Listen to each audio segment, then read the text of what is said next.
The champagne flute shattered against the hardwood, and nobody in that room even flinched.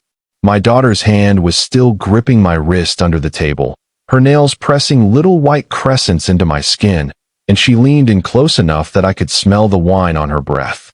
"Just apologize, Mom," she whispered. "For everyone's sake." I looked past her, at the 62 faces turned toward me, at my son-in-law's smirk, at my own sister dabbing at fake tears with a cloth napkin that cost more than my first winter coat. And I smiled, because they had no idea what was already sitting in my hotel safe 2 floors above their heads. Narrator Introduction. My name is Diane Whitmore. I'm 61 years old, and 31 years ago, I started a commercial cleaning company out of the back of a 1994 Ford Taurus with $400 and a mop bucket. By the time of the reunion, Whitmore Facilities Group had 87 employees, contracts with 11 hospital systems across 3 states, and an annual revenue just north of $6.2 million. I built that alone. After my husband left when our daughter, Kayla, was 9 years old, I worked 18-hour days so she'd never know what it felt like to go without. Kayla is 34 now. She married into money. Real money. Or so her husband Trent liked everyone to believe. Trent Caldwell, 37, self-described investment strategist, drove a leased Range Rover and talked about asset diversification the way other men talk about football. 2 years before the reunion, I'd loaned them $140,000, my retirement cushion, drained down to almost nothing, to help them bridge financing on a real estate deal Trent swore would triple in 18 months. That reunion, in a rented lodge outside Asheville, North Carolina, was supposed to be a celebration. My whole extended family, 40 years of Whitmores and Pratts and Caldwells, under one roof for the first time since my mother's funeral. It became something else entirely. The inciting betrayal. I noticed it before I understood it. Kayla was wearing a bracelet I didn't recognize, a thin gold cuff with tiny sapphires, the kind of thing that doesn't come from a department store. Trent had a new watch, a heavy steel thing that caught the light every time he gestured, which was often, because he gestured a lot when he talked about money he supposedly didn't have. Dinner was served, prime rib, an open bar, a string quartet Trent had surprised everyone with. I did the math in my head while I chewed. Rented lodge, catering for 80, a quartet, an open bar. None of it was cheap. Halfway through dessert, my sister Carol leaned over, wine loosening her tongue, and said, "Isn't it wonderful what Trent's done for Kayla? That new house in Charlotte, 4 bedrooms, pool, the works." I set my fork down very carefully. "What new house?" I asked. Carol's smile faltered for just a second before Kayla appeared at my shoulder, laughing too brightly, steering the conversation somewhere else with the practiced ease of someone who'd done it many times before. That was the moment I understood. I hadn't been invited to a reunion. I'd been invited to a performance, and I was the only one in the audience who didn't know her lines. Escalating Discovery 1. I didn't confront anyone that night. I went back to my hotel room, sat on the edge of the bed, and did what I do best. I got quiet, and I got methodical. The next morning, using the notary paperwork from our original loan agreement, I pulled the county property records for Mecklenburg County online. It took 11 minutes to find it. A single-family home on Ashgrove Lane, Charlotte, North Carolina. Purchase price, $612,000. Purchased 14 months earlier. Buyer of record, Trent and Kayla Caldwell. 14 months. My bridge loan had gone out 16 months before that. I called Trent directly. He answered on the 4th ring, voice smooth as ever. "Diane, great seeing you this weekend." "Trent, I saw the house on Ashgrove Lane. I need you to explain the timeline to me." There was a pause, then that easy, confident chuckle. "Oh, that. Diane, that's completely separate capital. We did a cash-out refi on an unrelated holding and restructured our position through a different LLC. Totally distinct from the bridge financing vehicle you're a part of. Different waterfall, different tranche entirely. Your investment's still locked into the Riverside project, exactly as structured. Jargon. A wall of it. Waterfalls, tranches, vehicles." I said, "That makes sense. Thank you for clarifying," and I hung up. I didn't believe a single word. Escalating Discovery 2. 2 weeks later, I drove to Charlotte myself, told no one, and sat in a rental car outside 4417 Ashgrove Lane for 90 minutes. I watched Kayla's minivan pull into the driveway. I watched movers carry in a leather sectional. I watched Trent stand in the yard, phone to his ear, laughing. I requested the LLC filings from the North Carolina Secretary of State's office the following Monday. Riverside Capital Partners, LLC, the entity my $140,000 had supposedly gone into, had exactly one asset listed on its most recent filing. A vacant retail lot in Gastonia currently valued at $38,000. Not a bridge loan. Not a triple return. A single empty lot worth a fraction of what I'd handed over, sitting inside a company that had somehow also funded a $612,000 house through channels Trent refused to name. I called Trent again. This time I asked for documentation, bank statements showing the separate capital he described.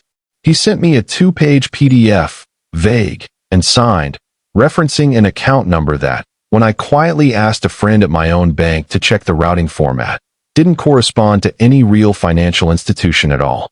He was lying. Badly, but confidently. That confidence told me something important. He had no idea I was actually checking. Escalating Discovery 3. The worst part wasn't the money. It was what I overheard 3 weeks later. I'd driven back up for what Kayla called a family lunch, really an ambush disguised as a burger place, where Carol and 2 cousins were waiting to tell me, gently, that I should let the loan go as a gift, for Kayla's sake. I excused myself to the restroom. On my way back, I stopped outside the prop door of a private dining room where Trent was on speakerphone with someone I didn't recognize. "She's not gonna do anything," Trent was saying, laughing.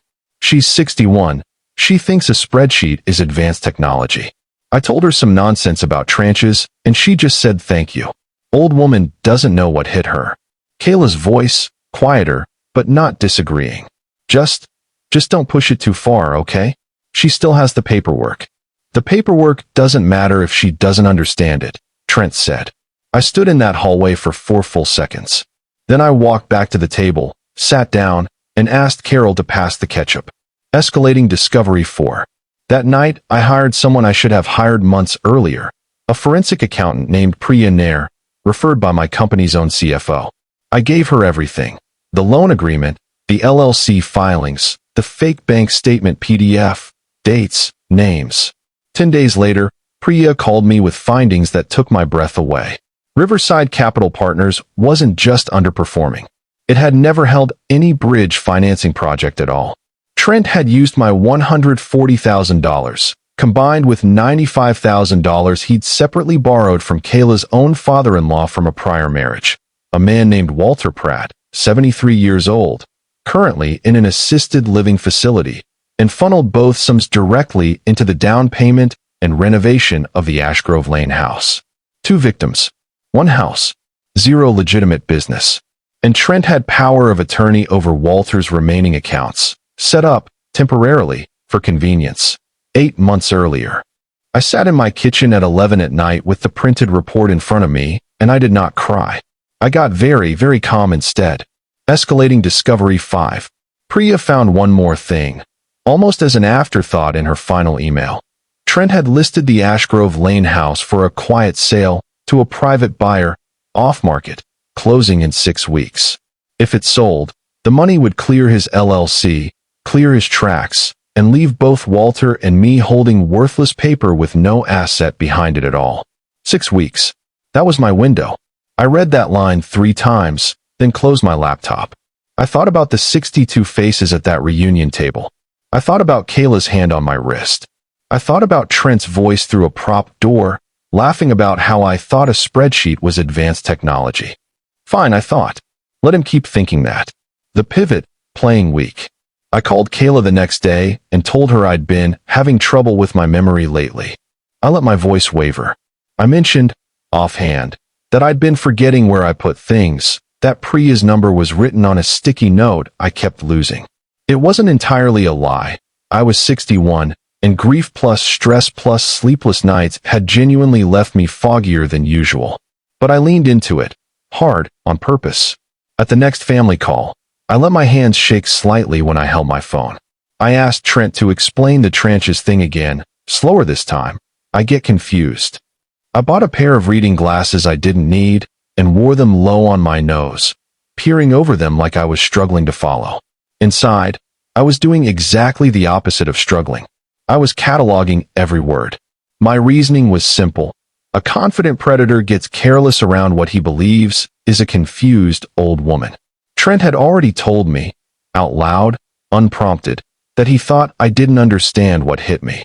My job now was to become exactly that woman in his eyes, soft-spoken, forgetful, harmless, while quietly building a file that could end him. The trap. I told Trent I wanted to make things simple and asked him to walk me through everything one final time, in person, at the Ashgrove Lane house, so I can see it with my own eyes and feel better about it. He agreed immediately, eager, even, sensing an easy close.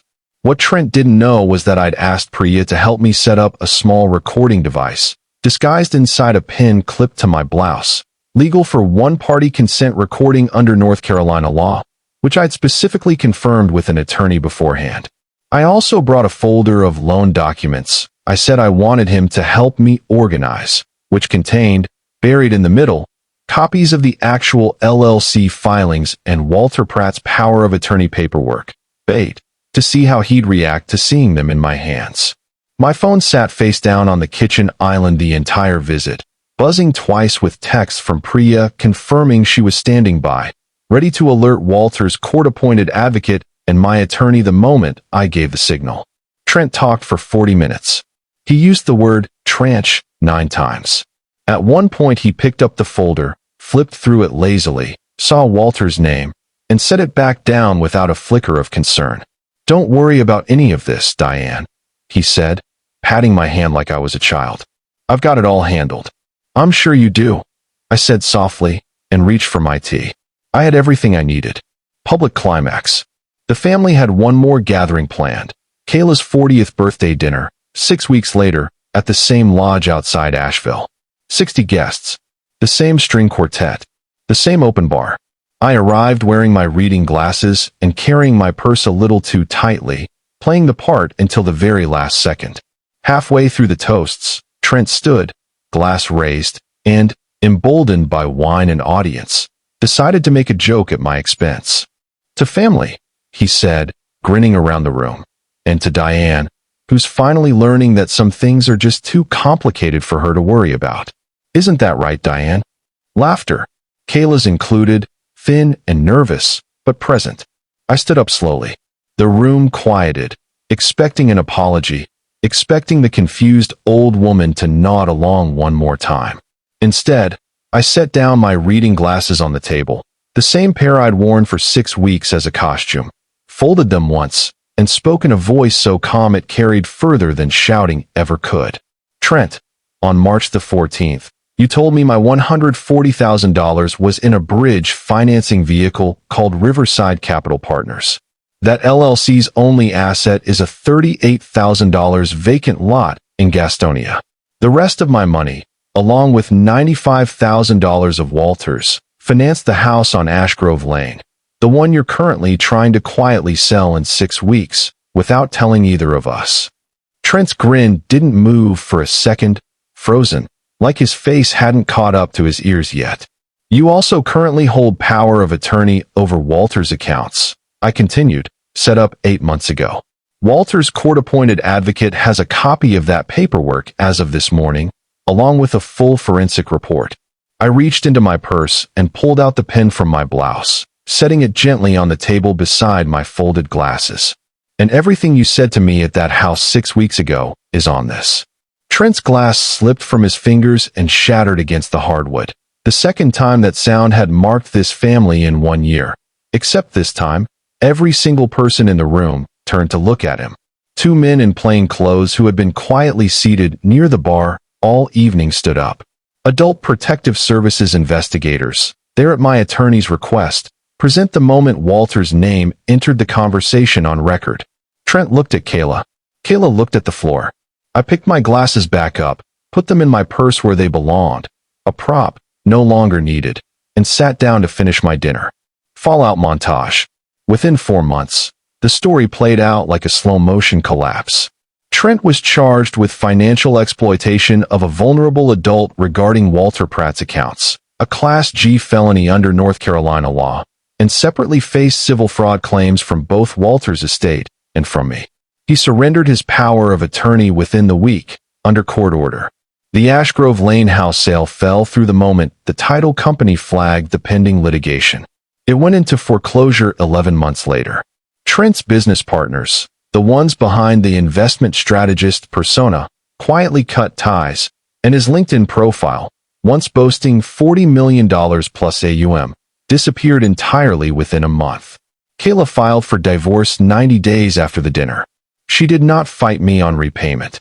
Instead, she signed over her portion of a shared savings account, $22,000, as a good faith gesture I hadn't demanded but didn't refuse either.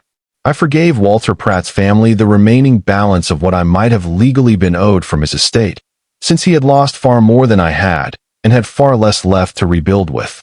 His advocate later told me Walter cried when he heard that. I also quietly paid the final month's wages, out of my own pocket, for the 2 housekeepers Trent had stopped paying at the Ashgrove Lane property months before the collapse. Women who'd done nothing wrong except work for a man who never intended to make good on what he owed. Final test / coda. 14 months later, on a night when the rain in Asheville came down sideways, I heard a knock at my front door.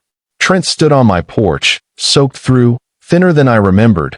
No umbrella, no Range Rover in the driveway behind him. Just a duffel bag and an expression I never thought I'd see on his face. "Diane," he said, voice cracking. "I have nowhere else to go. Just for tonight. Please." I looked at him for a long moment. Behind me, in the kitchen, I could hear my husband. I'd remarried 2 years earlier, a quiet, steady man named Robert who'd never once needed a spreadsheet explained to him twice, humming while he made tea. "You had everything explained to you clearly once, Trent," I said, "and you chose not to listen. I'm not confused anymore. And neither are you, standing here." I closed the door. Not hard, just firm and final. Robert handed me a cup of tea as I came back into the kitchen. "Everything all right?" he asked, already knowing. "Everything's exactly where it should be," I said, and meant it. Moral plus CTA.